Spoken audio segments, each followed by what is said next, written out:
Welcome to CBC Windsor News at 6. I'm Meg Roberts. Thanks so much for spending part of your evening with us tonight. The university and pro-Palestinian protesters have struck a deal, which means the encampment has 48 hours to be taken down. Plus, there's going to be more faces on the Windsor Police Services Board, and a look at how that LCBO strike is impacting businesses and people locally. After almost 2 months, the pro-Palestinian encampment at the University of Windsor is leaving. Protesters and university leadership announced today they've reached an agreement. The CBC's Dawson Chen has the latest. The Liberation Zone on the University of Windsor campus is coming to an end. By this time Friday, there should be no trace of the tents, signs, and demonstrators who have been here since May 9th, demanding action on the humanitarian crisis in the Gaza conflict. For its part, the University of Windsor as an institution has committed to not pursuing any academic agreements with Israeli universities. Individual academics at the university are still free to work with Israeli academics. But the University of Windsor will be sending a letter to the government of Canada calling for an immediate and permanent ceasefire in Gaza. Organizers of the Liberation Zone are hailing this deal as a victory. I would say not only have our demands been met, but we've kind of exceeded them. As you can see, we have like 7 sections and we had 6 demands. In so many ways, this is a win, and we will continue to win. The deal is a result of 4 weeks of discussions. The university negotiated 2 agreements, one with the organizers of the Liberation Zone and the other with the University of Windsor Students Alliance, who supported the encampment. In both agreements, the university describes Israel's actions as an ongoing occupation of Palestine. The agreements also add terms and guidance to the university's investment policy, including the possibility of divesting if an investment is inconsistent with human rights issues. According to the Liberation Zone, this is the most comprehensive and far-reaching deal to come out of any Canadian student encampment action. The university is describing this episode as a meaningful dialogue and an example of how the university upholds freedom of expression and the right to peaceful assembly. Dawson Chen, CBC News, Windsor. But at other Canadian universities, a very different scene today. The pro-Palestinian encampment at McGill University in Montreal is being dismantled after more than 2 months. The operation to clear the site that went up in late April began dawn this morning. Dozens of police officers in riot gear are patrolling the area. University officials told protesters they were going to be evicted and the encampment dismantled in collaboration with the city police and a security firm. Montreal police say 1 person has been arrested outside the campus gates. Protesters are demanding the university end its investments tied to Israel's military and cut ties with Israeli institutions over its war in Gaza. Some are vowing to keep fighting despite the eviction. As the LCBO strike continues, people are finding other ways to get their booze, even if it means a bit of a road trip. As Jacob Barker reports, others are using the strike to seek out alternatives. With the strike in its 6th day, this cannabis store on Wyandotte is seeing at least one effect since the strike began: more thirsty customers. Where we've most noticed the increase was in our cannabis-infused beverage sales. We do have the ability to sell up to 48 beverages at a time, so you don't have to keep coming to the store over and over again. It's also an opportunity, this manager says, to shift some eyes in their direction. I think we're always looking for opportunities where we can get a larger market share for sure. I think it is a good opportunity for people to come in. I'm sure that they'll probably be looking for alternatives, especially the longer the strike goes on. But there are still those who are on the lookout for booze. And because LCBO stores are the sole carrier of spirits in the province, they've been particularly hard to get, but not impossible. With stores in bigger centers like Windsor closed, getting the drink that you want can sometimes be a long drive. This convenience store in Stony Point is nearly an hour away from the city, but the people are making the long trek. This mini-mart is one of the very few spots in the area that are on Doug Ford's recently unveiled map that shows as having bottles of spirits. It's crazy. Like before the strike, we have the customer flow around 200, 300 every day, but now it's around 400, more than 500. But not everyone that came in today got what they were looking for. Did they have what you want, or? No. No.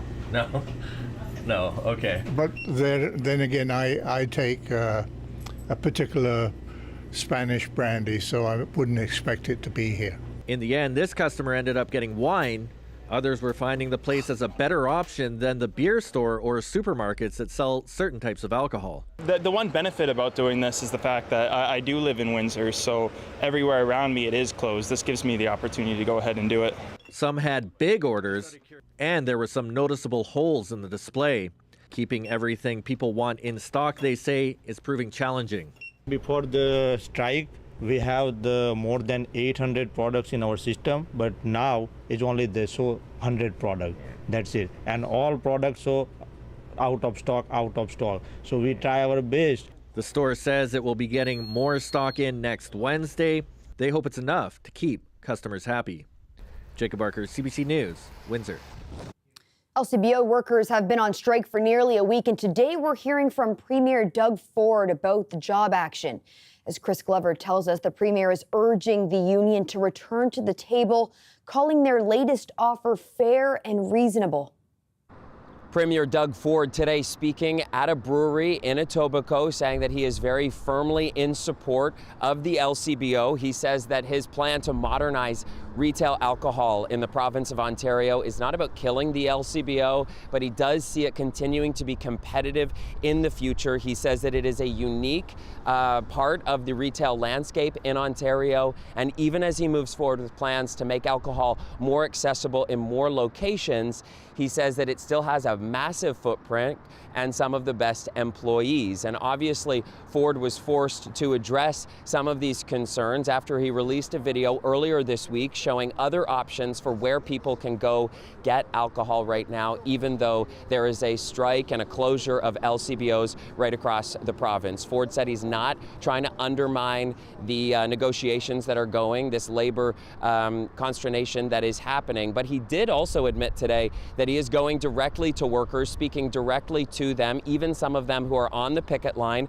to hear their concerns. And he says that basically what he's hearing is that their three concerns are wages, benefits, and job security. And Ford says that the deal that was put forward by the LCBO is one that addresses those three issues. He says that he wants the union to make sure that the members are actually reading that deal. But the union says, in addition to its concerns, especially around wages, it's also concerned about the ready-to-serve alcoholic beverages that will be available in more places, including in convenience stores. The union is firm on this point, saying that this is an important issue that they want out of that modernization plan. They say that it will lead to job losses for its members, but Doug Ford was very firm against removing that piece from his plan. Here's more from Doug Ford.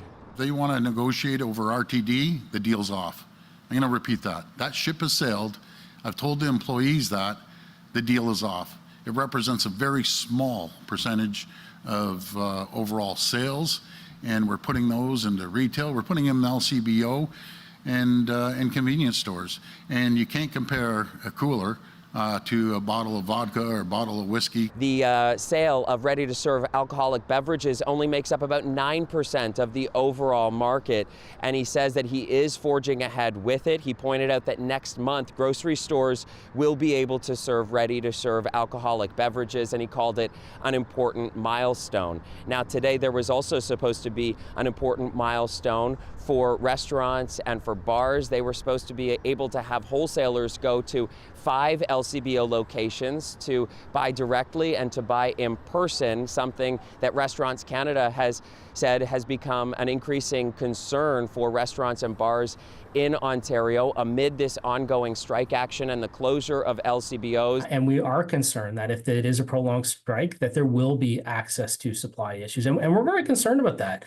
And, you know, for an industry where you've got so many people who are really just hanging on by a thread, we absolutely need something to happen quickly so that this can get resolved. And so even though Doug Ford didn't announce a backup plan for restaurants and bar owners today, and he also stuck firm on that ready-to-serve alcoholic drinks piece as well, Doug Ford says that the best situation for all sides of this issue is to have a deal struck, and a deal struck soon. And he says that he believes that one is close. Chris Glover, CBC News, Toronto.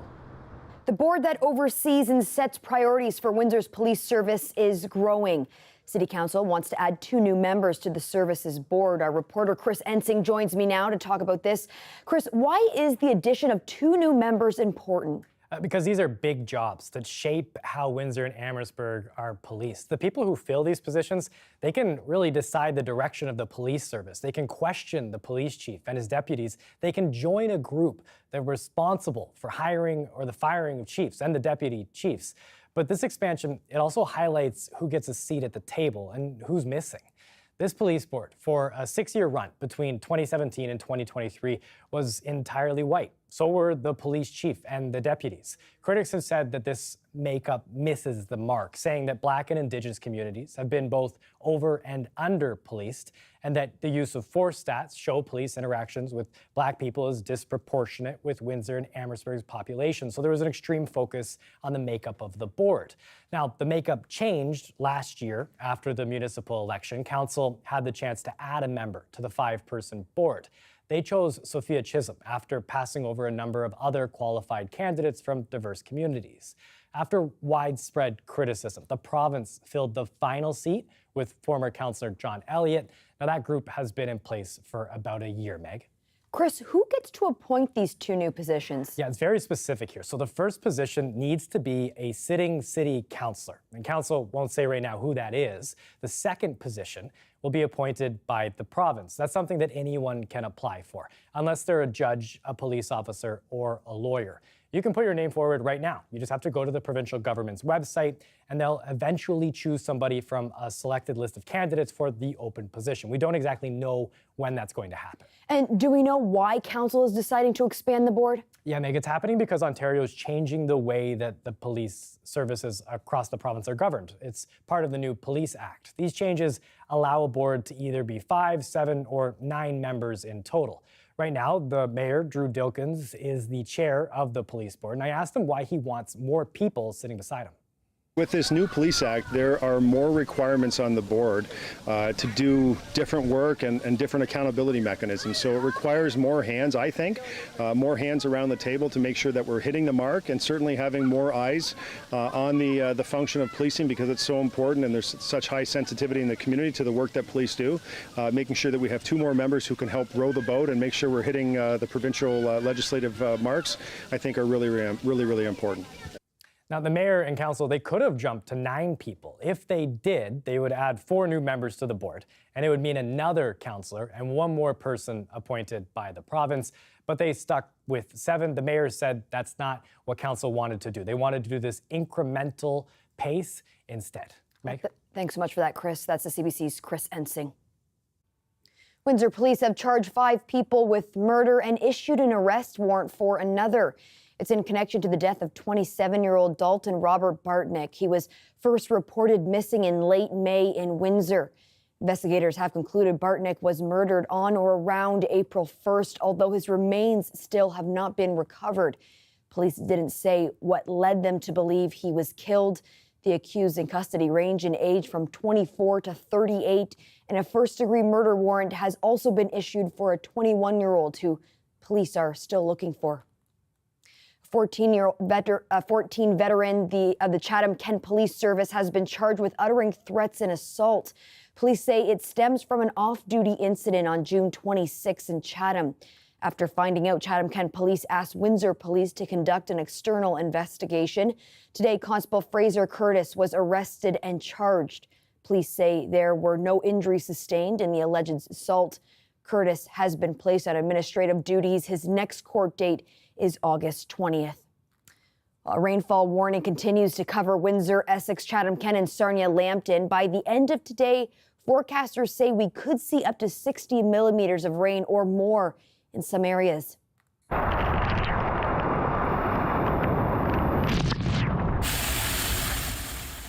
We've already seen up to 40 millimeters in the region so far. That's according to IRCA. And Windsor Essex might have fared all right. Essex County's emergency measures coordinator says he's hearing of reports of some minor flooding and standing water in a few parts of Lakeshore. But all in all, the county has escaped any major damage. However, we do still have some rain on the way.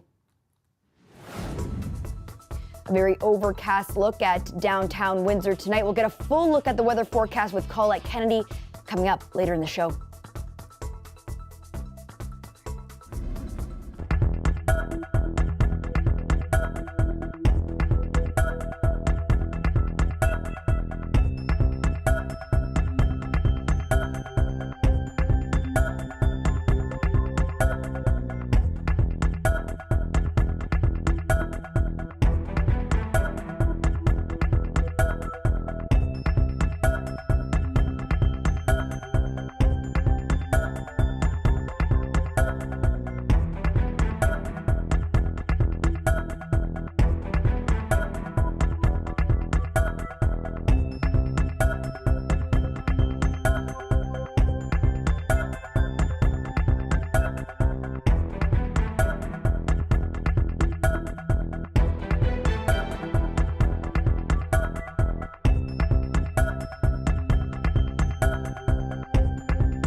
Colette, I think there's a lot of people maybe with a sigh of relief here. No major damage has been reported yet, but there obviously has been a lot of rain. The city of Windsor has closed all baseball diamonds and sports fields. And of course, I don't think we're quite out of it in terms of the rain yet, are we? Well, we've really seen most of it. The worst of it was through last night. So, yeah, I mean, we're out of the rainfall warning. A little bit of light stuff in the area, but I think we're really, from here, going to be doing very, very well. Some of that ponding, though, in certain areas, you're still going to be dealing with kind of what is left or hasn't been able to drain. But you can see watches and warnings no longer into southwestern Ontario. It does kind of pick up approaching London. And just sort of looking back, and there were times through last night or very early this morning where those rainfall rates were quite significant, and within an hour or two, 20, 30 millimeters of rain came down, and especially kind of heightened up around Sarnia, Port Huron, through that region. Some of the rainfall rates there, the highest I saw just by this morning, were up around 55 to 60 millimeters of rain. So that came in a short period of time. Certainly has taken the temperatures down, right? A big difference to have those readings only be in the upper teens. And you can see there's still, where there's still the rain and the rainfall warning and some of that tropical moisture, that the humidex values are higher. But behind it, as we're seeing that drier air work its way in, really barely looking at a humidex value at all. And just kind of showing you where things stand right now. This is a loop, so some of the most recent rain that went through. But if I just stop this now and freeze it here, you can see just a few sprinkles, a little bit of drizzle here and there. I mean, essentially for Windsor, we were almost 40 millimeters. Amherstburg, excuse me, just about 40. Kingsville, just over. And LaSalle, you were around 45 millimeters of rain. So nice to see that in general, most areas have been able to respond to that, or at least the ground to hold that as we've had some drier conditions. So there it is. That's still the moisture that's got to work its way through. Here's what's on the backside. Not a lot left as that wraps around, and often we see those showers kind of roll their way through. But as I put this in motion, see how that drier air is really getting pulled in? And that's why I think we're kind of through what we're going to see from this. An isolated shower, some drizzle, not out of the question, but that's about it. And the setup then for Thursday is pretty good. I've actually got some sun back in the forecast, looking like some nice conditions, still a cooler feel, at least because the humidity will be down. Now Friday, a little bit different. I am bringing in the chance of some showers and thunderstorms. Not a lot, but some of that in as we go into the afternoon hours on Friday. But look at this. Anything additional? Yeah, it's negligible. A millimeter or two left. Overnight temperatures, very comfortable for a change. Some sleeping temperatures almost getting down to the mid-teens. And then tomorrow it's 26. That chance of showers coming in, so not widespread, but that risk there as we heat things back up. And boy, do we heat those things back up as we go into the weekend. Bringing back, though, a chance of showers or isolated thunderstorms for the second half of the weekend and Monday. Well, Colette, it's been so dry, so if nothing else, we're going to see a lot of green. Yes, it's nice to get that moisture. Sometimes it's nice to spread it out a bit, but hey, now we've got it. Let's work with it. Yeah, it didn't have to come all at once. Thanks so much for that, Colette. You're welcome. A group of unknown civilians has been stealing gnomes in BC, but for a good reason. We have that story coming up.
There are now 9 confirmed cases of listeriosis linked to a Canada-wide recall of some plant-based beverages.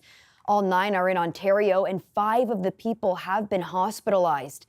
On Monday, the Canadian Food Inspection Agency recalled certain Silk and Great Value brands of oat, almond, and coconut refrigerated beverages, saying they may be contaminated with Listeria. The bacteria can cause a rare but serious illness. Symptoms may start suddenly and include vomiting, nausea, cramps, severe headaches, constipation, or fever.